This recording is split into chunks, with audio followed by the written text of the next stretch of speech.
Before I tell you my story, let me ask you something. What would you do if the person you gave everything for, the child you raised alone, turned around and humiliated you in front of the world? What if years of sacrifice, years of silent struggle, were reduced to one cruel laugh? That happened to me. My name is Clara Mitchell. I am 54 years old, a single mother, and a seamstress in Atlanta, Georgia. I never lived a big life. I never needed one.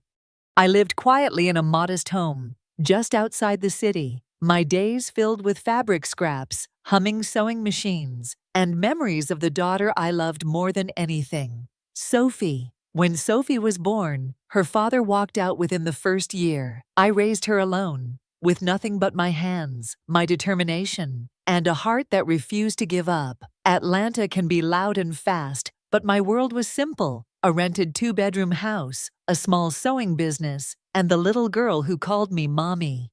Sophie grew up playing on the front porch while I worked on hems and wedding gowns for neighbors. I used to watch her draw pictures with crayons on scraps of leftover fabric, giggling as the MARTA trains rumbled in the distance. Back then, she was my shadow. Back then, I thought our bond was unbreakable. But time changes children.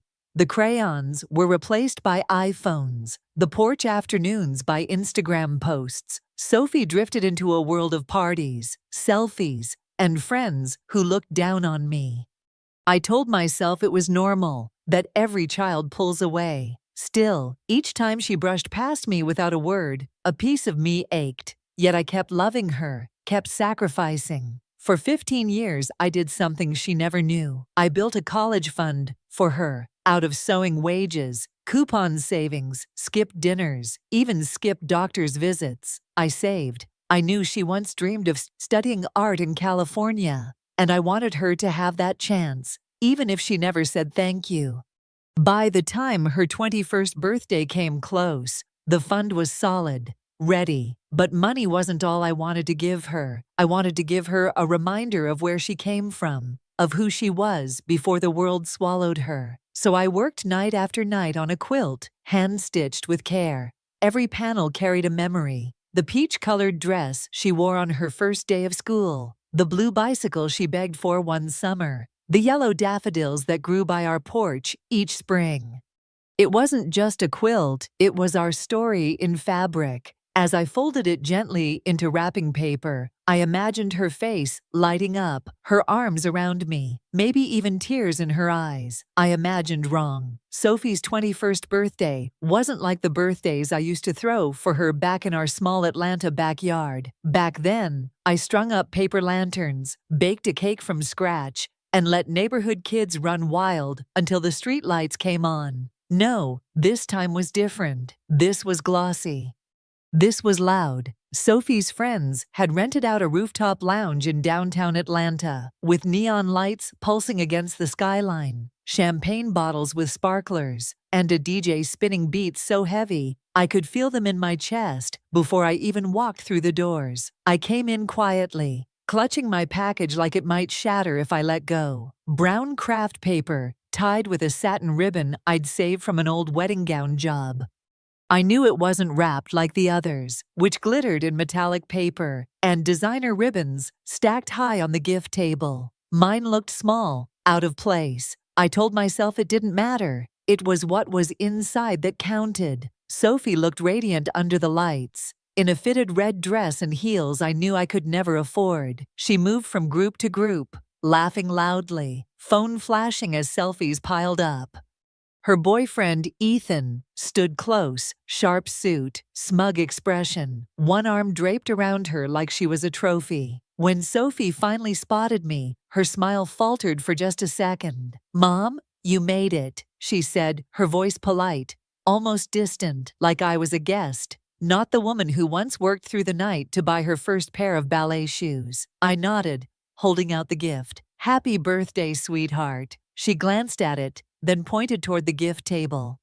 "Just put it with the others," and she turned back to her friends before I could say another word. I stood there, heart sinking, but I didn't put it down. Something inside me insisted I needed to hand it to her myself. Needed her to see it come from my hands. Later, when the music paused and she began opening gifts, the crowd gathered. Laughter and cheers erupted as Sophie tore into boxes. A Gucci purse from Ethan, diamond earrings from a friend, stacks of cash cards.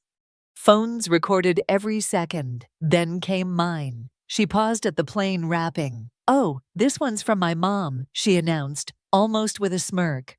The crowd quieted slightly as she tore the paper. Out came the quilt, unfolding slowly, colors spilling across her lap. For a moment there was silence. Then Sophie lifted it high and laughed. "A blanket? Are you serious? Did you pull this out of the attic or something?" The crowd chuckled. Someone muttered, "That's different." Ethan shook his head, grinning, and added, "Vintage vibes, huh?"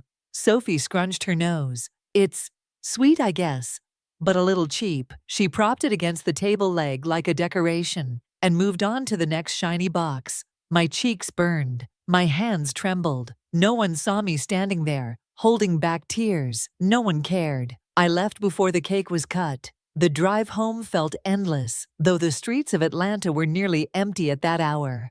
I kept replaying Sophie's laugh in my head, the way she held the quilt up like a joke, the way her friends smirked, the way Ethan shook his head as if I were some pitiful, embarrassing relic.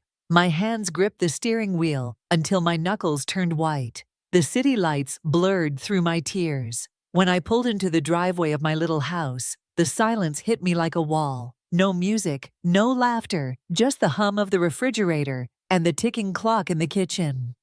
I set my purse down and sat at the table where Sophie had once done her homework, crayons scattered across the wood. I could still picture her swinging her legs under the chair, asking me how to spell words, smiling when I praised her. I closed my eyes, and then that image shattered under the memory of her voice earlier that night. "It's cheap." I stood and walked to the old filing cabinet in the hallway. My fingers found the folder instantly, thick and heavy. On the tab was my handwriting, faded, but clear. "College fund, Sophie." I carried it back to the kitchen, set it on the table, and opened it. Out spilled 15 years of sacrifices, deposit slips, receipts, account statements. Each one told a story. The month I skipped new shoes so I could add $50. The winter I kept the heat low and wore 2 sweaters so I could save an extra $100. The birthday money from my sister I had promised to spend on myself, but quietly tucked away instead.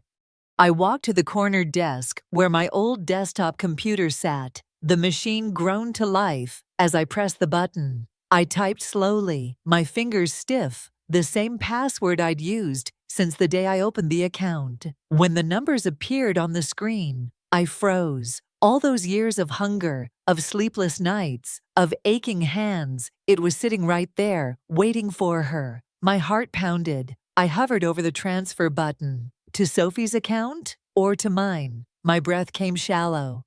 The word from the party echoed. Cheap. My hands steadied. I changed the destination to my personal checking account, entered the amount, and clicked. The progress bar crawled across the screen, giving me every chance to change my mind. I didn't. Transfer complete. Balance updated. I stared at it for a long time, then leaned back in my chair. My body felt lighter and heavier at the same time. I wasn't angry. I wasn't vindictive. I was simply done.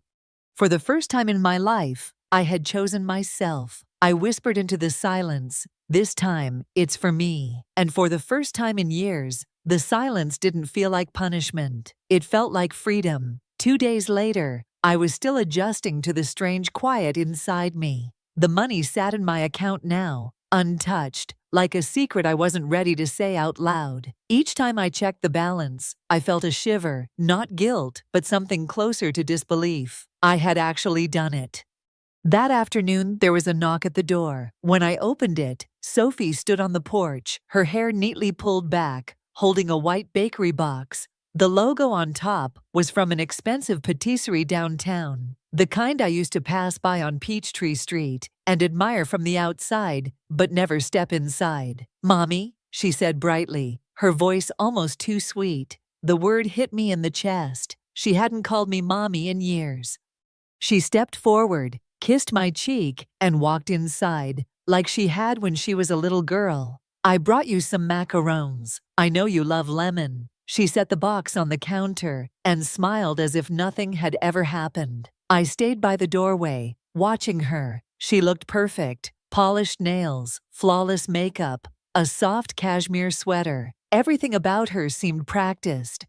Still, when she sat at the kitchen table and folded her hands like a child waiting for permission to speak, my heart pulled in two directions. I wanted to apologize, Sophie said softly, for the party, for what I said about the quilt. I was just overwhelmed, you know? Too many people, too much attention. I didn't mean it. She glanced toward the folded quilt draped over a chair. It's beautiful, Mom, really. I shouldn't have laughed. Her words landed carefully, one by one, like stones placed on a fragile bridge. I wanted to believe her. I wanted to run across that bridge. I miss you, she added, her eyes glistening just enough to look like tears. I know I've been distant. Life's been busy, but I don't want us to drift apart. I want us again. I sat across from her, my hands folded tightly in my lap. The apology was what I had craved, but something in me stayed still. Then she leaned closer, lowering her voice. I've been thinking a lot about college again, about California. I know things are complicated with the fund, but I just want to be close to you no matter what. My chest tightened. She had woven the words perfectly. Love, regret, and a thread of hope tied neatly to the dream I had carried for her all those years. I forced a smile. We'll see, Sophie. I'll think about it. She beamed, the same radiant smile she once had as a child, showing me her drawings. But behind my smile, a whisper lingered. Why now? The house felt lighter after Sophie left that day, but it was the kind of lightness that doesn't last. I replayed her words again and again, wondering if they were real. Maybe she meant it. Maybe she didn't. My heart wanted to believe, but my bones told me to be careful. The answer came sooner than I expected. 3 days later, Sophie stopped by again. She brought her laptop this time, saying she needed help printing out a scholarship application. You've always been better with computers, she joked, setting it on my desk before heading to the kitchen to grab a snack. I showed her how to connect to my printer, and after a few minutes, she gathered her things and rushed out, late for dinner with friends. It wasn't until hours later, when I went to tidy up the desk, that I noticed her laptop still sitting there, screen open, humming softly. I almost closed it, but something caught my eye, a chat window glowing on the screen. The name at the top read Chloe, one of her closest friends. My first instinct was to look away.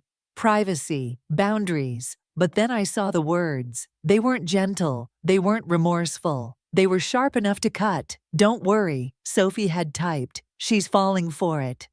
I brought the macarons, did the whole mommy act, even pretended to cry.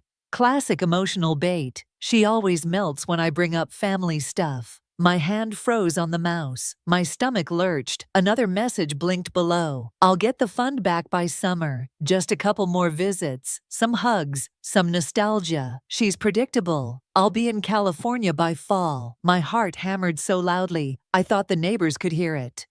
The screen blurred as my eyes filled with tears, but the words burned into me, line after line. It hadn't been real, none of it. The macarons, the hugs, the soft voice, the talk about missing me. It was all staged, a performance designed to pull the money out of my hands. I sank into the chair, staring at the glowing screen. For a long moment I couldn't breathe. I thought of the quilt, mocked as cheap.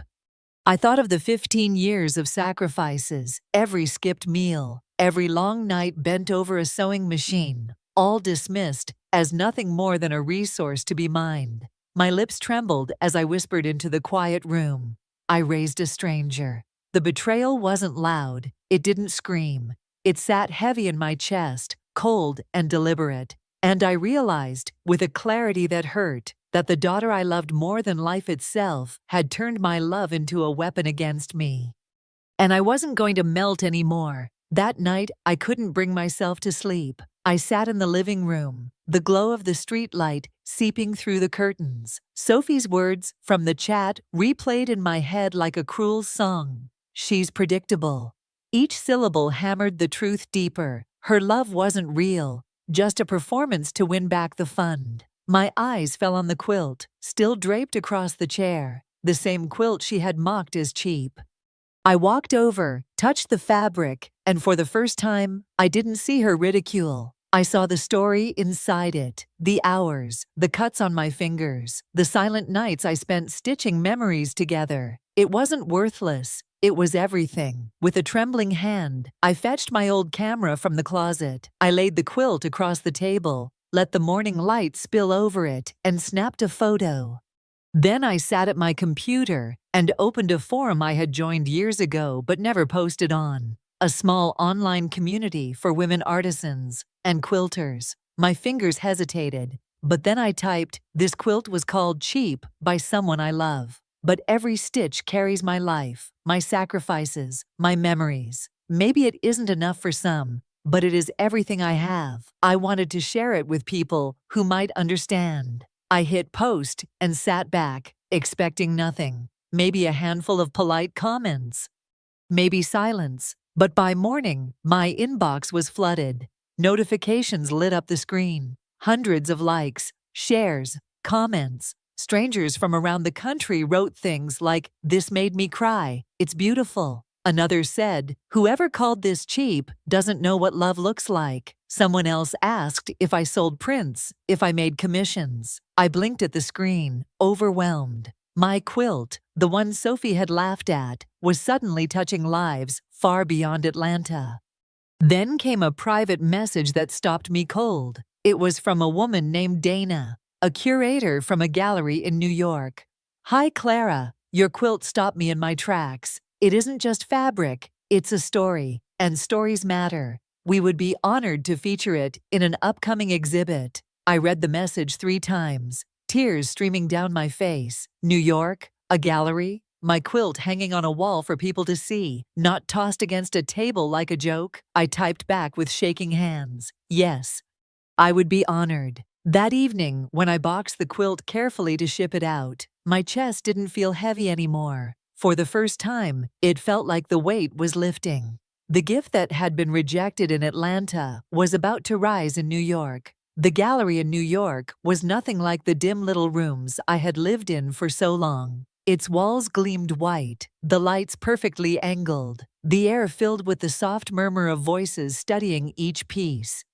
And there, against the center wall, hung my quilt, the same quilt Sophie had laughed at. The placard beneath it read, "The Rejected Gift, Clara Mitchell." I stood off to the side, nervous, my hands clasped tight. People paused in front of my work, tilting their heads, leaning in, whispering. Some even wiped tears from their cheeks. I overheard one woman say, "It feels like love sewn into cloth." My throat tightened. They saw it. They really saw it.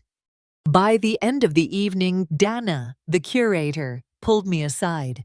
"Clara, we have an offer," she said gently. She handed me a pen. A private collector wanted to buy the quilt, $25,000. My knees nearly buckled. I had spent 15 years scraping pennies into a folder.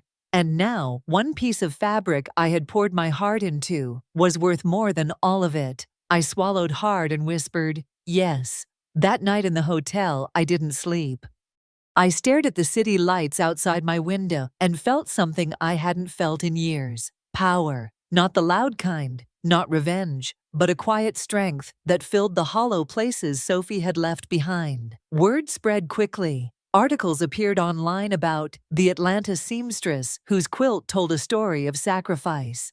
Invitations followed, conferences, podcasts, art collectives. For once, the world wanted my voice, not just my work, but news also traveled back home. A week after I returned, Sophie showed up at my door. Her eyes were red, her voice trembling. "Mom, I saw the gallery. I saw what happened. I wanted to say I'm sorry." She sniffled, reaching for my hand. "I was stupid. I was selfish, but I want to fix this. I still want to go to Cal Arts, and maybe now, maybe you could." Her words trailed off, but I knew the ending. Always the same. Money. I pulled my hand back and stood tall. Sophie, you didn't just insult a quilt, you insulted me. You pretended to love me to get what you wanted. That isn't love. That's manipulation. Her face fell. So you won't help me? I shook my head slowly. I already did help you. For 15 years, I gave everything I had. You threw it away. From now on, if you want a dream, you'll work for it yourself. I walked to my desk, pulled out the thick folder, and pressed a new label across the front. Freedom Fund, Clara Mitchell.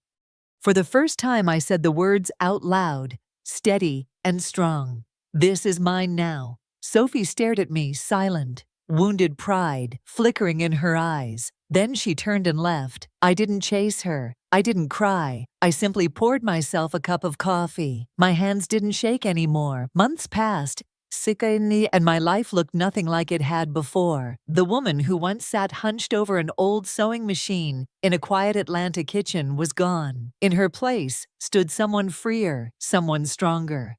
My quilt, the one mocked as cheap, had opened doors I never dreamed of. An invitation arrived one morning in a cream-colored envelope. A gallery in Paris was hosting an international exhibit on women artisans. They wanted me, Clara Mitchell, to showcase the rejected gift. The very idea made my heart race. Paris, a place I'd only ever seen in photographs, now asking for my story. When I arrived, the city glowed brighter than any dream. The gallery was filled with light, the walls alive with colors and textures from women around the world. And there, draped under perfect lighting, was my quilt, framed like a masterpiece. People gathered, listening as I told the story, how love had been dismissed, how sacrifice had been mocked, and how something discarded became a voice. When I finished, the room was silent, not out of emptiness but out of respect. Then came the applause, loud, long, and genuine. That night, as I stood on the banks of the Seine with the Eiffel Tower glittering in the distance, I felt a peace I had never known. For years, I thought my worth depended on being Sophie's provider, on sacrificing until I had nothing left. But here, thousands of miles away, I understood that my worth had always been mine to claim. Back in Atlanta weeks later, I found a letter waiting in the mailbox. The handwriting was Sophie's. My chest tightened as I opened it. Mom, I can't undo what I did. I know I was selfish. I've started working 2 jobs, saving for school myself. I don't deserve your forgiveness yet, but I hope one day you'll see me differently. I'm sorry. Sophie. I read the words twice. For the first time, there was no anger, no urge to run to her or push her away, just acceptance. I folded the letter and slipped it into the drawer where the old folder used to sit. The Freedom Fund was gone now, invested in me, my studio, my travels, my new life. That evening, I finished a new quilt. A woman stood at the edge of a mountain, her arms wide open, her face turned to the sky. I called it freedom. I hung it proudly in my hallway. The lesson was clear. True love is never cheap. Its worth is measured not in money, but in respect. And when you finally respect yourself, the world will, too. I was no longer invisible. I was Clara Mitchell, and I was free.